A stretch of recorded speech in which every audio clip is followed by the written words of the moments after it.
מדכא.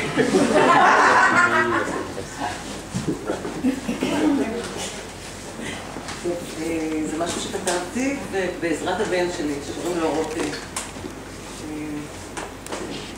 הספד לעילוי נשמתו של מיזנטרופ בן חזון אליה ועידו, מרכז בעלי מלאכה, אשר נסגר בדמי ימיו.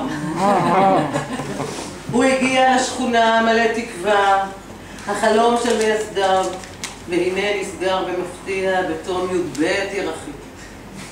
שולחנותיו יציבים עדיין, כיסאותיו חסונים, מכונת הקפה צעירה ותוססת, הגלישה מהירה, החיבור יציב, המייסדים טובים ונעים, ועכשיו נפוצו עכבריו לכל שטקר, והיה כמחשב על רשת איטית, לעולם בליבנו שוחק השמש הגדול שנפרס לאורך החלון, רצפת העץ והשקע המיוחד לדלת, הפנס והלוגו. מי לא ישב פה? הסופר הרוסי ממוצא אמריקאי הנודע ברבים, גוגל, בכבודו ובעצמו, היה נכנס בו בקביעות.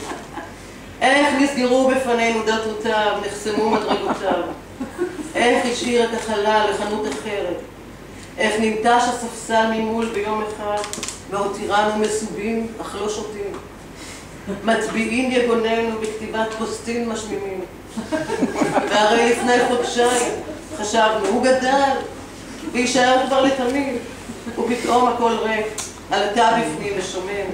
איך נשארנו גלמודים עם כוס ריקה, ללא מנוח למחשב הנייד, עמומים ונצרבים בשמש היוקדת, בלא תוכן ובלא חיבור מהיר, ואין תוכנה בלי ניידות.